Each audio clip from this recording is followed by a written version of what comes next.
ketemu lagi sama bapak pengasuh anak ini. Hari ini seperti biasa bangun pagi untuk siapin anak-anak pergi sekolah.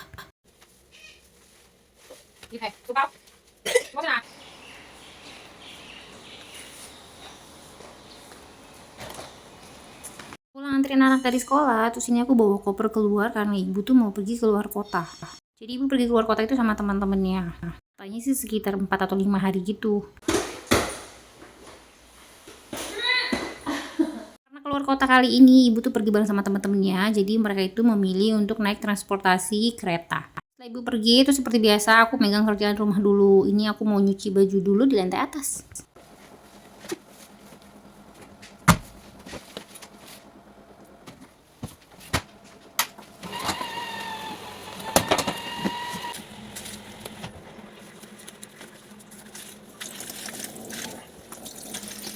Oke, lanjut lagi, ini aku nyapuin tisu. Kayaknya ada yang gak sengaja nyuci baju tapi ada tisunya gitu, jadi pas dijemur berantakan begini tisunya.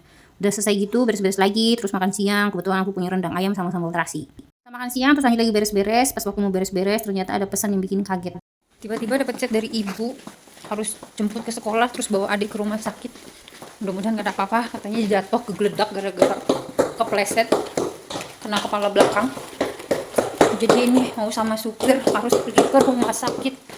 Awal dapat pesan tuh di grup supir gitu deh, ibu tanya siapa yang punya waktu untuk membantu menjemput Hawen ke sekolah. Terus ada salah satu supir bapak yang bilang aku bisa, jam berapa.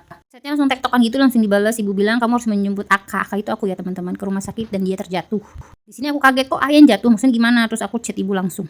Waktu aku konfirmasi langsung ke ibu langsung membenarkan. Ibu bilang gak ada yang dorong, gak ada bertengkar, dia jatuh sendiri karena gak sengaja nginjak air. Karena ibu lagi di perjalanan mau keluar kota, ibu tuh bilang karena ngerasa takut. Karena waktu kegeledaknya itu bagian belakang kepala gitu. Jadi sebisa mungkin aku bilang sama ibu gak usah khawatir, semua akan baik-baik saja. Soalnya aku tahu banget ibu tuh orangnya panikan gitu. Orang panik atau orang takut itu gak bisa mikir apa-apa. Sedangkan dia kan lagi di jalan ya, takutnya ada apa-apa sama beliau juga. Oke, singkat cerita aku tuh sampai di rumah sakit sama ade dan supirnya bapak. 不用害怕。站起来。鸡呀，可以。海洋。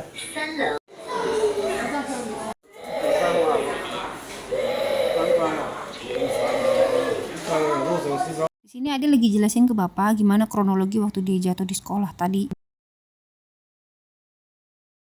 Sejauh ini sih aku ngelihat dia moodnya bagus ya, aktif itu, nggak banyak ngeluh sakit apa atau pusing kayak gimana, dia nggak ngeluh gitu.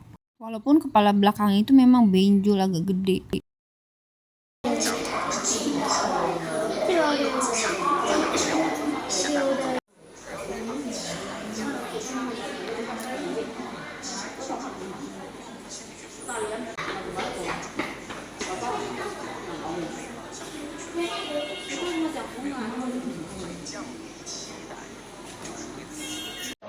妈妈别担心，我的手不痛。然后还有什么？还有什么？然后我不是从楼梯掉的，是用地板。无论是楼梯，如果楼梯就更严重咯。幸好不是楼梯嘞，不是高高的地方嘞。我明明我本来就在1楼摔的，所以不可能有楼梯。 Jadi aku minta Ade untuk jelasin ke ibu gimana kronologinya atau gimana biar ibu gak gitu khawatir sama Ade. Terus waktu di rumah sakit Ade bilang setelah pemeriksaan dia mau balik lagi ke sekolah dan ini alasannya. 要回学校的，我要回学校，因为明天要考试，所以我还要上课。我的书包在坏叔叔车上。今天不回学校，回去周老师那里好吗？我让他帮你复习。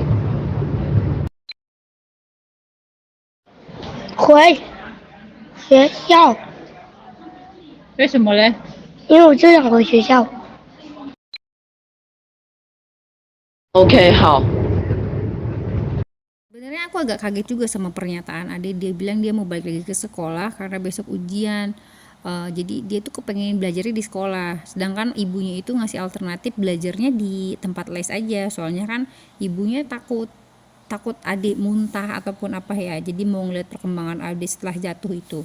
Cuman Ade bilang kekeh aku tuh nggak mau, intinya tuh aku pengen belajar di sekolah soalnya kan besok ujian, jadi aku harus dapat materi ulangan atau ujian pembelajaran itu dari guru yang di sekolah gitu-gitu. Aku juga kaget, semangat belajarnya Ade tuh bagus loh.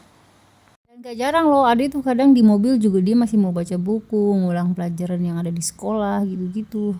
Jadi buat kalian yang bilang kalau anak-anak bos itu kasihan karena tertekan belajar, sebenarnya balik lagi ke pribadi masing-masing ya. Kalau untuk Ade sendiri dia tuh kadang enjoy loh sama belajarnya dia sendiri. Ini tuh nggak disuruh dan dia tuh kepengen belajar sendiri gitu-gitulah.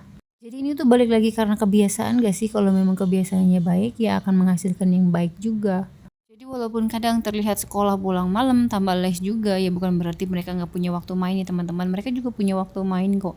Di sekolah juga ada waktu istirahat, waktu main, dan Sabtu Minggu di akhir weekend juga mereka main kok.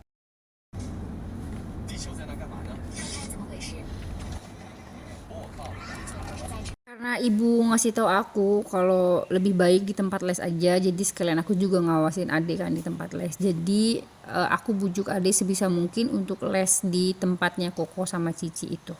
Dan di tempat les ini aku tuh sekitar 30-45 menit gitu, terus aku pulang ke rumah. Soalnya kata dokter harus ngawasin dia untuk beberapa jam kemudian ada pusing atau muntah atau enggak. Jam 6.08 dan aku baru pulang dari rumah sakit. Untuk adik sendiri, adik ada di tempat les. Tadinya dia pengen balik lagi ke sekolah, soalnya katanya besok mau ujian.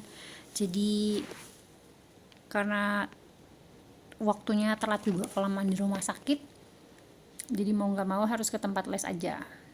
Setelah sekian drama bujuk adik ke tempat les aja, nggak usah pulang lagi ke sekolah gitu. Tadinya adik kekeh banget pengennya ke sekolah balik lagi. Mungkin nanti sekitar jam 8:30 jemput adik pulang sama Koko sama Cici sekalian. Aku bener-bener baru pulang banget, istirahat bentar, makan malam, terus siap-siap jemput anak-anak.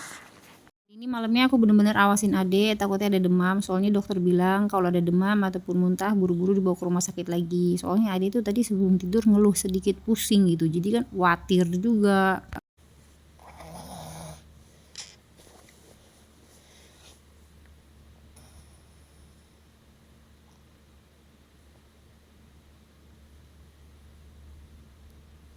Dan sudah beberapa hari berlalu, alhamdulillah keadaan Ade itu masih stabil ya teman-teman. Itu benjolnya itu kalau menurut dokter, jadi selama 3 hari itu aku kompres pakai air es, bukan air es ya, jadi pakai batu es digepruk gitu, pakaiin alas ditempelin. Soalnya dokter bilang seperti itu. Oke, sekian cerita kita hari ini. Kita ketemu lagi di cerita-cerita selanjutnya. Terima kasih untuk support dan dukungannya. Terima kasih banyak-banyak. Doa terbaik untuk kita semua dimanapun kita berada. Amin ya Allah, amin. Bye-bye. Pamit undur diri. Assalamualaikum warahmatullahi wabarakatuh.